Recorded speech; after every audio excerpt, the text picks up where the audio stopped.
Hola, ¿qué tal amigos, amigas? Bienvenidos, bienvenidas una vez más a esta edición de nuestro Pan Cotidiano. Tu amigo y servidor, Pastor Pedro Remigio Olivares, te da una cordial bienvenida. Que las bendiciones de nuestro Dios puedan inundar tu vida.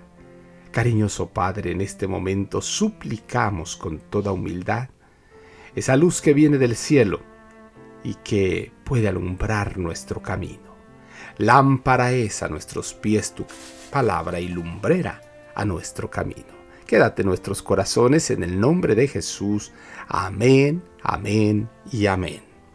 El día de hoy, queridos amigos, te presento la posición no excluye la necesidad de orar.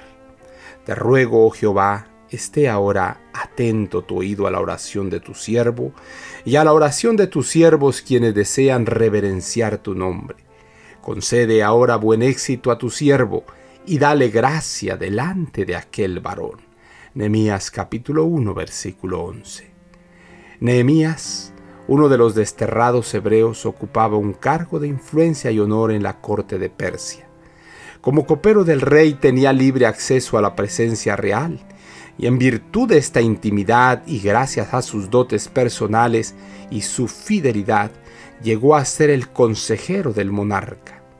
Era un hombre de principios e integridad, inquebrantable y de gran sagacidad. En esa tierra pagana, rodeada por la pompa y el esplendor de la corte, Nehemías no olvidó al Dios de sus padres, ni a su pueblo a quienes fueron confiados los sagrados oráculos. La dignidad de su posición no menoscabó ni su piedad ni el amor por sus hermanos. No se avergonzó de su relación con ellos ni de la verdad. Sentía que debía honrar la verdad en todo lugar. No se disculpaba por sostener una fe diferente de la que profesaban los miembros de la corte persa. Mediante mensajeros de Judea, el patriota hebreo supo que habían llegado días de prueba para la ciudad escogida. Se había reedificado el segundo templo y porciones de la ciudad. Pero la obra de restauración se veía estorbada. Los servicios del templo eran perturbados y el pueblo mantenido en constante alarma por el hecho de que las murallas de la ciudad permanecían mayormente en ruinas y sus pórticos incendiados. La capital de Judá se transformaba rápidamente en un lugar desolado, y los pocos habitantes que permanecían allí estaban profundamente amargados por las burlas de los agresores idólatras que les decían: ¿dónde está vuestro Dios? El corazón del patriota hebreo estaba abrumado por las malas noticias. Tan grande era su pesar que no comió ni bebió. Él mismo dice: lloré y enlutéme por algunos días, y ayuné y lloré delante del Dios de los cielos. Pero cuando ese primer estallido de congoja concluyó, se volvió en su aflicción hacia el gran ayudador. El registro dice: oré delante del Dios de los cielos. Vació su corazón delante del Señor.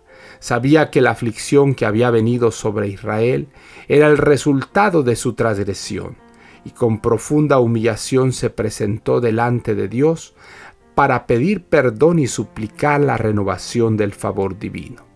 Fielmente confesó sus pecados y los de su pueblo.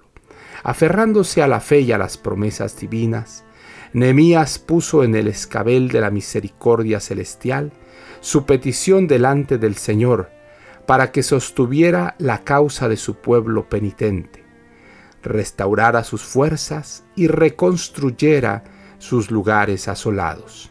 Manuscrito 58, año 1903. Te ruego, oh Jehová, esté ahora atento tu oído a la oración de tu siervo y a la oración de tus siervos, quienes desean reverenciar tu nombre. Concede ahora buen éxito a tu siervo y dale gracia delante de aquel varón. Nehemías capítulo 1, versículo 11. Gracias, amantísimo Padre, porque tú eres bueno, Señor. Pero muchas veces nosotros nos apartamos de ti y pensamos que nuestra inteligencia, nuestra fuerza, nuestra capacidad es suficiente. Padre querido, gracias por recordarnos que no somos más que débiles mortales. Necesitamos de ti, necesitamos de tu gran amor. Quédate con nosotros. En el nombre de Jesús lo agradecemos todo. Amén, amén y amén. Jehová te bendiga y te guarde. Jehová haga resplandecer su rostro sobre ti y tenga de ti misericordia.